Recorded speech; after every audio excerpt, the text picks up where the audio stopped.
Hello students, hello বন্ধুরা, hello guys, তোমরা সবাই কেমন আছো? আশা করি তোমরা সবাই অনেক অনেক ভালো রয়েছো। আজকের ভিডিওতে আমরা জানতে চলেছি সাইন কস ট্যান এগুলো এলো থেকে, এগুলো আয় কাহা সে, এগুলো সাইন কস ট্যান এগুলো এলো থেকে, নামকরণ হলো কি করে, সবই পড়ে গেলাম তাহলে তো আর হবে না। কিছু জিনিস কিছু গল্প জানতে হবে, তাহলে আমাদের ইন্টারেস্ট আসবে, নয়তো সেগুলো করতে কোনো ইন্টারেস্ট আসবে না। ওকে, তো sine theta, cos theta, tan theta এগুলো এলো কি করে, এগুলো নামকরণ হলো কি করে, সেই সম্পর্কে টুকটাক আজকের ভিডিওতে একটু ছোট করে আলোচনা করব। তারপরে আমরা ওই আসল টপিক নিয়ে আমরা আলোচনা করব। ওকে, তো লেটস স্টার্ট।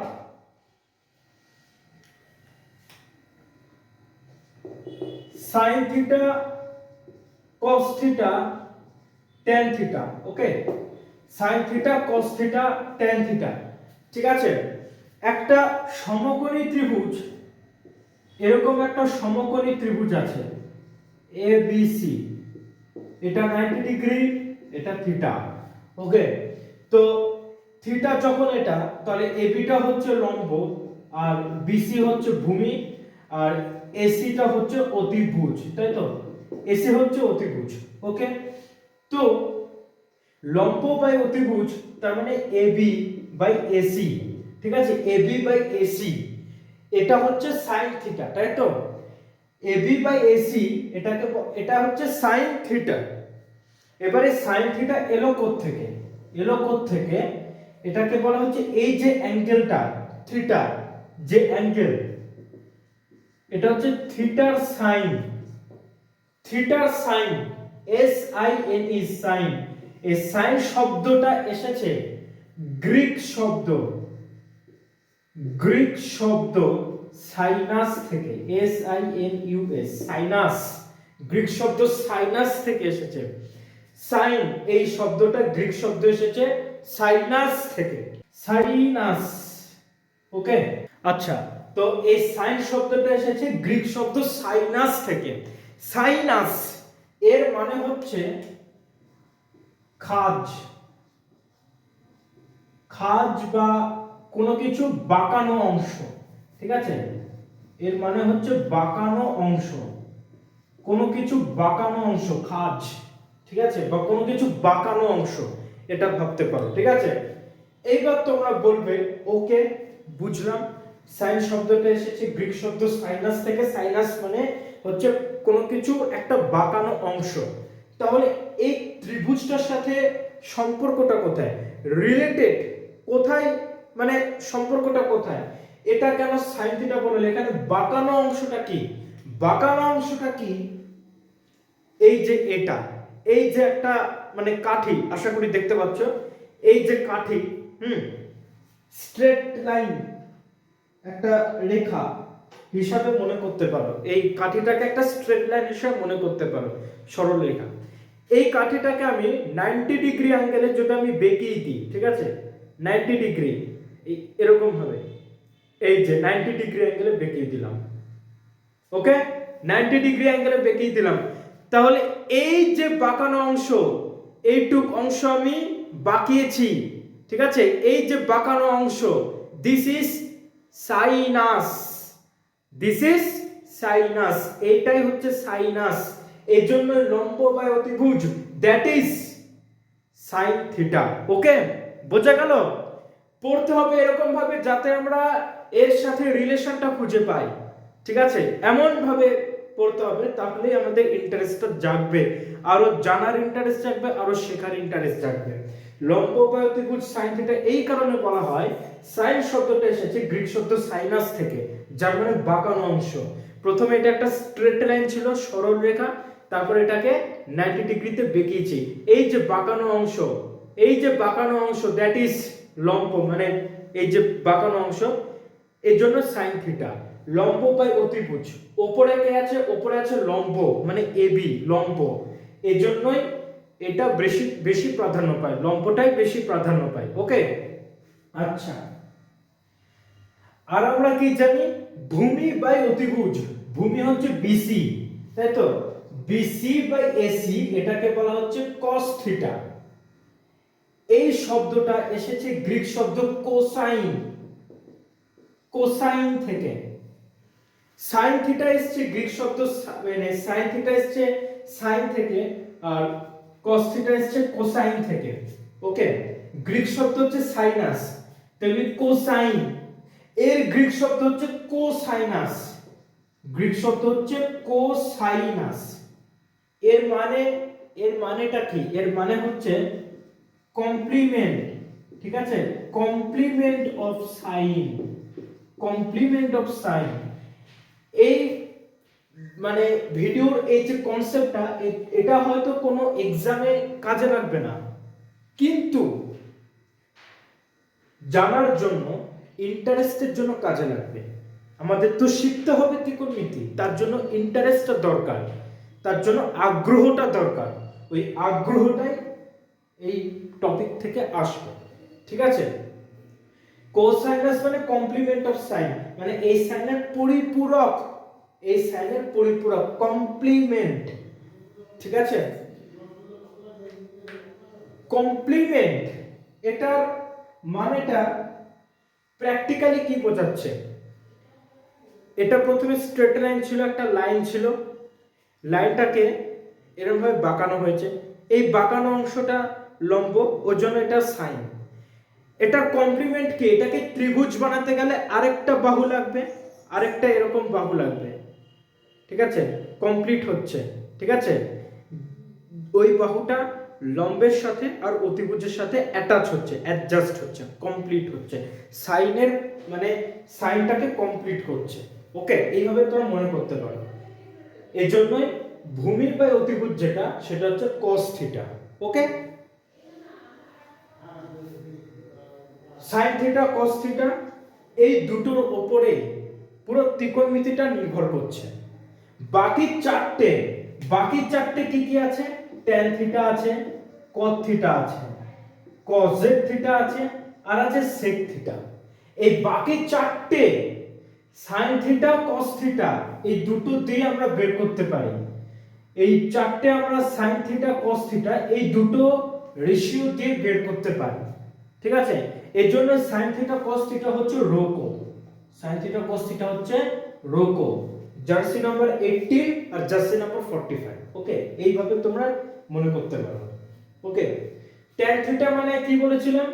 যে sin theta by cos theta মানে কি tan থিটা। আবার cot থিটা মানে কি? উল্টো 1 by tan theta. cosec theta মানে কি? sin থিটার উল্টো 1 by sin theta. sec theta মানে 1 বাই cos থিটা। ওকে, এদেরও নামকরণ আছে। sin থিটা যেমন sin, sin এ, cos থিটা যেমন cosine, সেরকম tan থিটারও আছে। tan থিটার ক্ষেত্রে যেটা বলা হয় সেটা হচ্ছে থিটা ট্যানজেন্ট। আবার cos থিটা, এটা হচ্ছে থিটার কোট্যানজেন্ট, এর পরিপূরক, ঠিক আছে। sec থিটার সেকেন্ড। cosec থিটার কোসেকেন্ড, ঠিক আছে। এই হচ্ছে সব মানে ফুল ফর্ম বলতে পারো তোমরা, ফুল ফর্ম। ওকে, ট্যানজেন্ট কি দাদা? ট্যানজেন্ট নিয়ে একটা কনসেপ্ট আছে ম্যাথমেটিক্সে। ট্যানজেন্ট মানে হচ্ছে উপাংশ, ঠিক আছে। ট্যানজেন্ট মানে হচ্ছে উপাংশ, এটা নিয়ে কনসেপ্ট আছে ম্যাথমেটিক্সে, একটা আলাদা লেভেলের কনসেপ্ট আছে, গ্রাফে সেটা বোঝানো হয় ট্যানজেন্ট। ওকে, তো সেই টপিকটা নিয়ে পরে ডিসকাশন হবে, বা ছোট করে আমি জানিয়ে দিতেও পারি সেটা পরবর্তী ভিডিওতে, বা যখন আমরা করাবো তখন। ট্যানজেন্ট একটা আলাদা কনসেপ্ট, ওকে, পুরোপুরি আলাদা, মানে ট্রিগোনোমেট্রি থেকে পুরো ডিটাচ, ওটা জিওমেট্রি, জ্যামিতির কনসেপ্ট ট্যানজেন্ট। ওকে, সেকেন্ডটা কি? সেকেন্ডটাও আছে, এটা ট্যানজেন্টের মতনই, ওই জ্যামিতিতে বোঝানো হয়। ওকে, শুধু SIN সাইনটা কি? গ্রিক শব্দ সাইনাস থেকে এসেছে, সাইনাস মানে কি বাঁকানো অংশ, আর ওটা হচ্ছে কোসাইন। এই দুটো রিলেটেড বলে বুঝিয়ে দিলাম। আর ট্যানজেন্ট সেকেন্ড দুটোই জ্যামিতির কনসেপ্ট, ঠিক আছে? তখন গিয়ে বুঝতে পারবে যেটাকে কেন ট্যানজেন্ট বলা হয়, মানে ওই কনসেপ্টটা পড়ালে তোমরা বুঝতে পারবে যে কেন এটাকে ট্যানজেন্ট বলা হয়, কেন লম্ব বা ভূমি ট্যানজেন্ট, তখন বুঝতে পারবে। ওকে, বাট আপাতত জেনে রাখো লম্ব বা ভূমি হচ্ছে ট্যান থিটা। ওকে, তো আশা করি এই যে ত্রিকোণমিতির এই যে ছটা function sine theta, cos theta, tan theta, কট থিটা, কসেক থিটা এবং সেক থিটা, এই যে ছটা ফাংশন, এই ছটা ফাংশন আশা করি তোমরা বুঝতে পেরেছো, খুবই ভালোভাবে ক্লিয়ারলি বুঝতে পেরেছো এটা। ওকে, আচ্ছা, এবার আমরা কিছু ইম্পর্টেন্ট ফ্যাক্টস জানবো এই সাইন থিটা কস থিটা নিয়ে। কিছু ইম্পর্টেন্ট ফ্যাক্টস জানবো এগুলো, যেটা বেসিক, খুবই বেসিক, কিন্তু অঙ্ক করার ক্ষেত্রে আমাদের খুবই কাজে লাগবে, খুবই হেল্পফুল।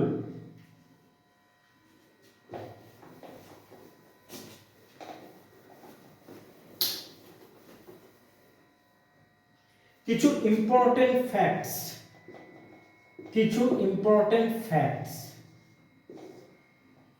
ট্রিগোনোমেট্রিক ফাংশনের কিছু ইম্পর্টেন্ট ফ্যাক্টস। নাম্বার 1, আমরা যদি সাইন থিটা বা কস থিটা বা ট্যান থিটা যে কোনো কিছু যদি আমি স্কোয়ার করি, বর্গ করি, এই জিনিসটা একটু ভালো করে বুঝবে। আমি যে কোনো ফাংশন নিলাম, sine theta, cos theta, tan theta বা যে কোনো ফাংশন নিলাম, আমি যদি তার বর্গ করি, যদি তার স্কোয়ার করি, তাহলে ইকুয়াল টু কি লিখতে পারি? আমরা বীজগণিতে, অ্যালজেব্রাতে এইটুকু তো তোমরা সবাই জানো যে এক্স ওয়াই এর হোল স্কোয়ার ইকুয়াল টু কি লিখেছিলাম? এক্স স্কোয়ার ওয়াই স্কোয়ার, এরকমই লিখতাম বীজগণিতে। আশা করি এই ছোট্ট বেসিকটা সবাই জানো তোমরা। এক্স ওয়াই তার হোল স্কোয়ার মানে এক্স স্কোয়ার ওয়াই স্কোয়ার, তাই তো? সবই শেখানো হবে এখানে, বীজগণিত সবই শেখানো হবে, পুরো চ্যানেলটা ম্যাথমেটিক্সের উপর। আস্তে আস্তে আস্তে আস্তে সবকিছুতে যাব। ওকে, তো এক্স ওয়াই তার হোল স্কোয়ার মানে এক্স স্কোয়ার ওয়াই স্কোয়ার। কিন্তু ত্রিকোণমিতিতে সাইন থিটা বা কস থিটা যে কোনো ফাংশন হোক, তার যদি আমি বর্গ করি, হোল স্কোয়ার করি, তাহলে সাইন স্কোয়ার থিটা স্কোয়ার এইভাবে কিন্তু লেখা যাবে না, নট ইকুয়াল টু, এইভাবে কিন্তু লেখা যাবে না এটা। ওকে, বীজগণিতের মতো না এটা, এটুকু তোমরা শিওর হও যে এটা বীজগণিতের মতো না, যে সাইন স্কোয়ার আবার থিটা স্কোয়ার এইভাবে লেখা যাবে না, এটা বীজগণিতের মতো না। এইটাকে লেখার সঠিক নিয়ম হচ্ছে শুধুমাত্র সাইন স্কোয়ার থিটা, শুধুমাত্র সাইন স্কোয়ার থিটা এইভাবে লিখতে হবে। এবার কথা হচ্ছে কেন, লজিক তো অবশ্যই রয়েছে কেন, তাই না? লজিক রয়েছে, বলছি পরে আস্তে আস্তে।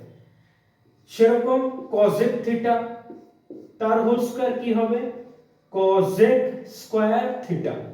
ওকে, শুধুমাত্র থিটা স্কয়ার হবে না, থিটার স্কয়ার হবে না, sine square, cos square, tan square, cot square, sec square, cosec square এগুলো হবে। থিটা কিন্তু একাই থাকবে, এ কিন্তু একলাই চলবে, ঠিক আছে? এর স্কয়ার হবে না। এর ব্যাপারটা হচ্ছে কেন স্কয়ার হবে না,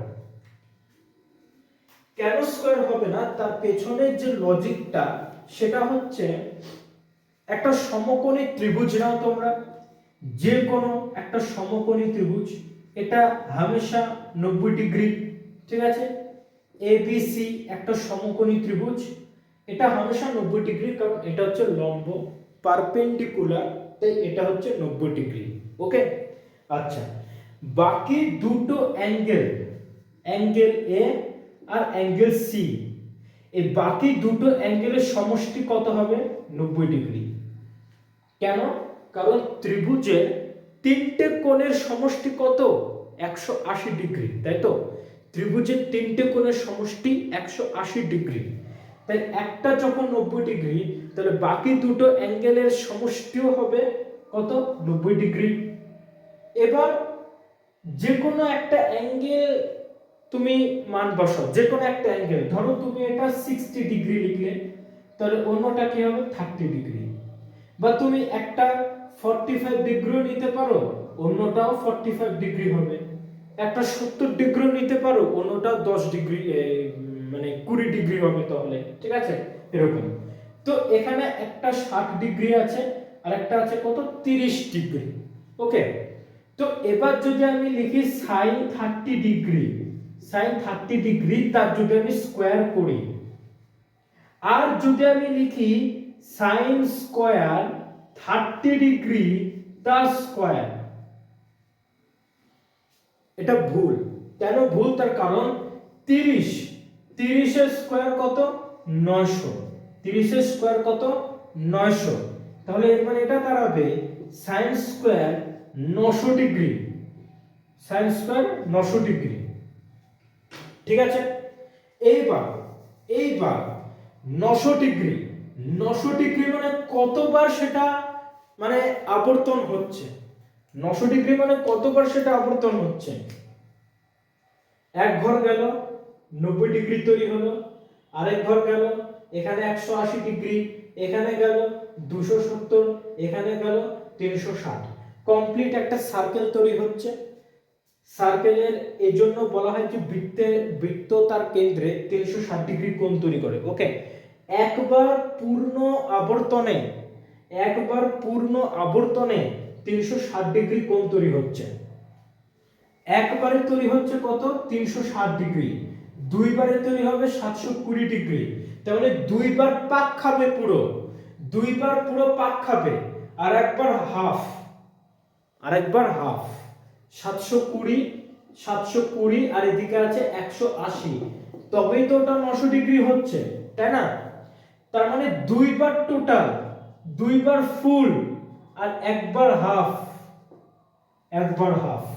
টোটাল মানে 2 পূর্ণ 1 মানে আড়াই, টোটাল আড়াইবার পাক খেতে হচ্ছে। ঠিক আছে?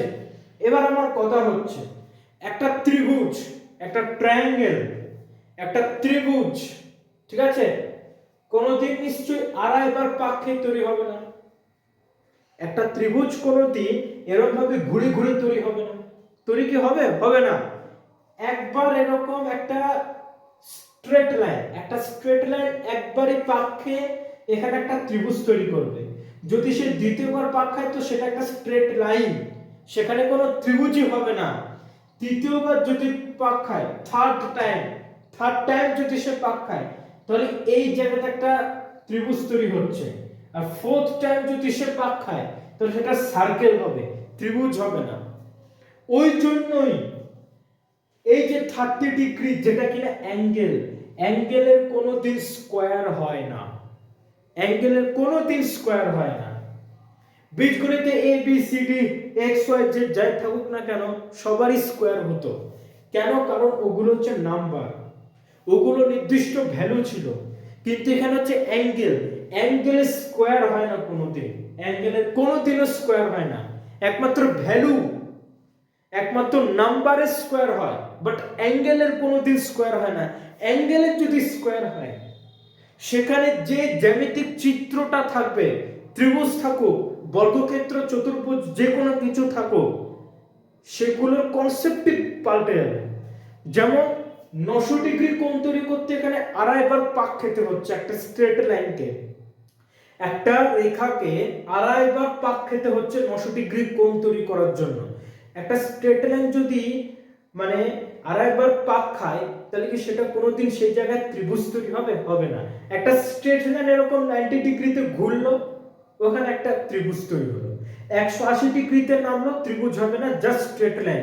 270 যদি নামে তাহলে এইভাবে একটা ত্রিভুজ তৈরি হবে। ঠিক আছে?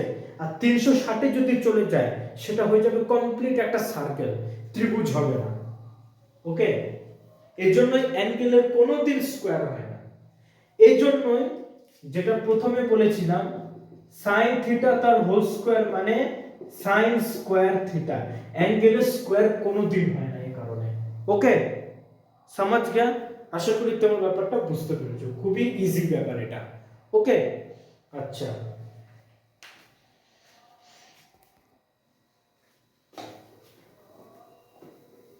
এই ছিল একটা ইম্পর্টেন্ট ফ্যাক্ট, যেটা খুবই ইম্পর্টেন্ট, অঙ্ক করার ক্ষেত্রে আমাদের কাজে লাগবে সব সময়, এটা অঙ্ক করার ক্ষেত্রে, ঠিক আছে, এটা কাজে লাগবে। সেকেন্ড যে ইম্পর্টেন্ট ফ্যাক্ট সেটা তোমরা অবশ্যই জানো এবং আমি তার উপর ভিডিও বানিয়ে দিয়েছি, সেটা হচ্ছে পিথাগোরাসের উপপাদ্য। পিথাগোরাসের উপপাদ্য এই দুটো হচ্ছে বেসিক জিনিস অঙ্ক করার জন্য, ত্রিকোণমিতির অঙ্ক করার জন্য এই দুটো হচ্ছে খুবই basic need, basic fact, basic জিনিস ত্রিকোণমিতির অঙ্ক করার জন্য। এই দুটো ছাড়া ত্রিকোণমিতির মানে অঙ্ক, বড় অঙ্ক তো দূরের কথা, ছোট ছোট অঙ্কগুলো সলভ হবে না। এই দুটো হচ্ছে বেসিক জিনিস। পিথাগোরাসের উপপাদ্য লম্ব স্কয়ার প্লাস ভূমি স্কয়ার ইকুয়াল টু অতিভুজ স্কয়ার। যারা দেখোনি ভিডিওটা তারা শীঘ্রই দেখে আসো, ভিডিও ডেসক্রিপশনে লিংক দেওয়া আছে, তোমরা সেখান থেকে গিয়ে দেখে আসবে, ঠিক আছে? তাহলে আজকের ভিডিওটা এই পর্যন্তই থাক। আজকের ভিডিওতে আমরা যে ব্যাপারগুলো ডিসকাশন করলাম, যে সাইন থিটা কস থিটা এগুলো এলো কোত্থেকে, মানে এগুলো অ্যাকচুয়ালি নামকরণ হলো কি করে, তারপরে জানার পর ইম্পর্টেন্ট ফ্যাক্টস যেটা খুবই ইম্পর্টেন্ট, যে স্কয়ার বর্গ, সাইন থিটা কস থিটা বা যে কোনো তুমি যে কোনো ফাংশন নাও না কেন, তুমি যদি এটা স্কয়ার করো, বর্গ করো, তাহলে এই যে থিটা, থিটা কি একটা অ্যাঙ্গেল, অ্যাঙ্গেলের স্কয়ার হবে না, সাইন স্কয়ার হবে, কস স্কয়ার হবে, tan square, cot square, cosec square, sec square এগুলো হবে, কিন্তু এই যে থিটা যেটা কিনা অ্যাঙ্গেল, তার কোনোদিন স্কয়ার হবে না। ওকে, তো আশা করি তোমরা আজকের ভিডিও টপিকটা বুঝতে পেরেছো, খুবই ইজি ছিল, সিম্পল ছিল, এবং তোমরা বন্ধুদের সাথে অবশ্যই এই ভিডিওটা শেয়ার করে দেবে এবং তোমরা কমেন্ট করে জানাবে যে ভিডিওটা কেমন লাগলো, এবং আমাদের পরিবারের সদস্য হয়ে তোমরা সবসময় পাশে থাকো, চ্যানেলটাকে সাবস্ক্রাইব করে দিও। তোমাদের সাথে আবার নেক্সট ভিডিওতে দেখা হচ্ছে, বাই।